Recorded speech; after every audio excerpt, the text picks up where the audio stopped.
गेहूं का season peak पे चल रहा है, साथ में सरसों का भी सीजन है।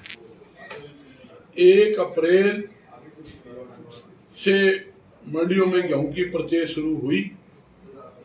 सबसे बड़ी दिक्कत क्या आई? एक तो गेहूं उठान का टेंडर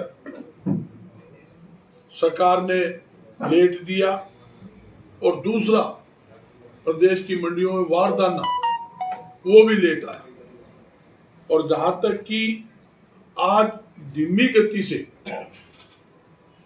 जो उठान हो रहा है, इसके कारण किसान को आड़तियों बड़ी भारी दिक्कतें आ रही है। आज पूरी हरियाणा की मंडियां गेहूं से सरसों से भरी पड़ी है।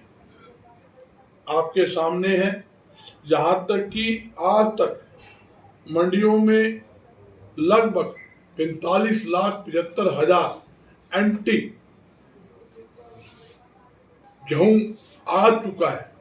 और उठान की गति भी देखो, 30%, 31% लगभग मंडी में गेहूं का उठान हुआ है, जिसमें 14,75,000 लगभग इसका गेहूं का उठान हुआ है। और बाकी आपके सामने है लगभग 31 लाख एंटी गेहूं आज मंडी पर।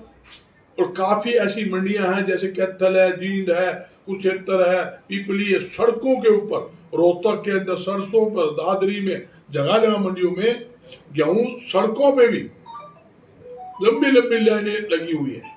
यहाँ तक कि जो मंडियों के अलावा सेंटर बनाए गए हैं, उन सेंटर में गेहूं का रख रखाव की व्यवस्था नहीं है। जो सेंटर बने हैं वो कच्ची जगह सेंटर बने हुए हैं।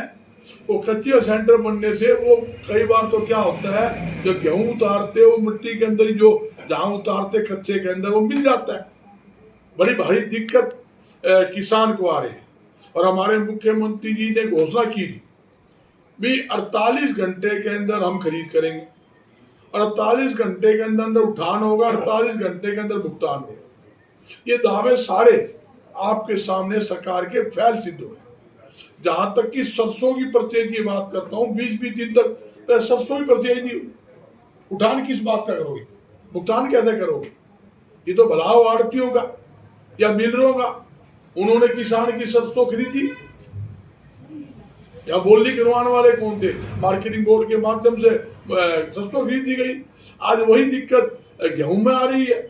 गेहूं में क्या है, बेमौसमी बारिश होने के कारण गेहूं गिल्ली हो गई, मौसम में नमी थी, जिसके कारण क्या हुआ, गेहूं खरीद परचेज नहीं कर पाए। और जो गेहूं खराब हुई है, सरकार तो एक तो उसका मुआवजा किसान को देना चाहिए। दूसरा, गेहूं में नमी 12% है, रोड टप टप करेगा, वो कैसे तो किसान सुखावेगा। मतलब आपके सामने पहले नमी हो गई बारिश होने के कारण, वो नहीं बिक पाई, फिर उन्हें सुखाई, फिर लाई, फिर सुखाई, यही काम रह गया। तो नमी की मात्रा जो है 12% से 16% सरकार को करनी चाहिए, ताकि किसान आरामदायी से अपनी फसल मंडी में लाकर बेच के चला जाए, ना खरीद में तकलीफ आए, ना उठान में दिक्कत आवे। ये मान लो थोड़ी सी भी बारिश आ गई, या कोई थोड़ी सी मुक्सर आ गया, 12 गया, 13 आ गया, 14 आ गया, वो तो ये मंडी में पड़ी रहेगी, वो तो परचेज नहीं होगी।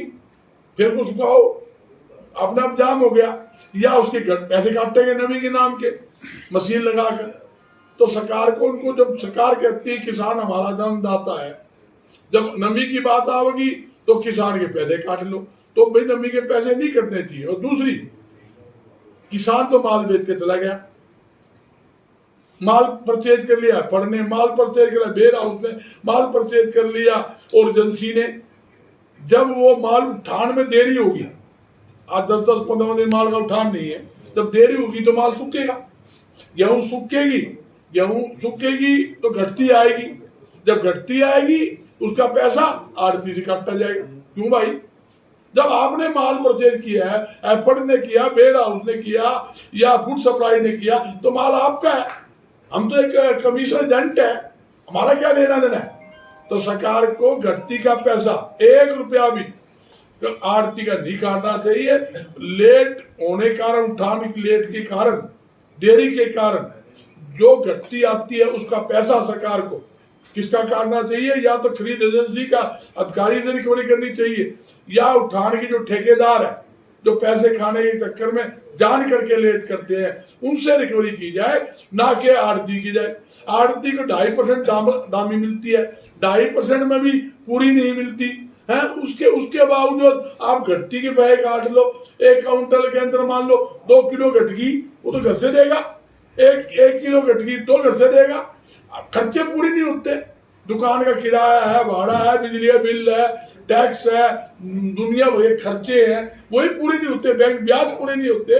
और 2.5% का सबसे सस्ता, सबसे मतलब कमजोर अगर व्यापार देश के अंदर है वो मंडी आड़त का है, जो कम से कम इनकम पर काम होता है। पर 2.5% कोई व्यापार है?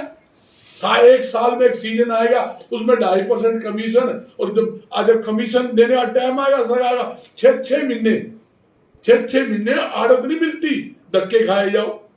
जबकि हमने तो वसूल, मतलब आपके नाम क्या है, ये पलेदार है, पलेदारी मजदूरी है, वो नहीं मिलती। पलेदारी की जो मजदूरी होती है वो भी कई बार आड़तियों को देने पड़ते हैं घर से। भाई कोई बात नहीं, तुम्हें रोटी खानी है तो लो बीपी ही लो, उनको पैसे घर से देते।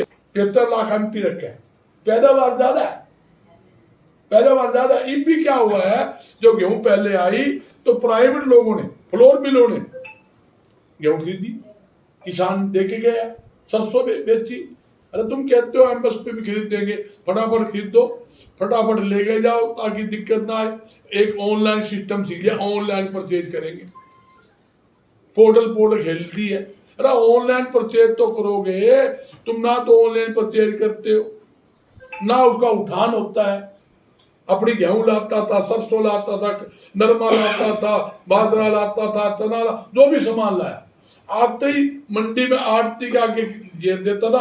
3 गेट पास करते थे, मेन गेट को एक मार्केट कमेटी के बोर्ड पे रहता था, एक आड़ती के पास जाता था, एक किसान के पास रहता था। 3 गेट पास करके यहाँ आके खुली बोलनी में सरकारी अधिकारी मार्केटिंग बोर्ड के आगे बोलनी कराते थे। वो खुले भाव में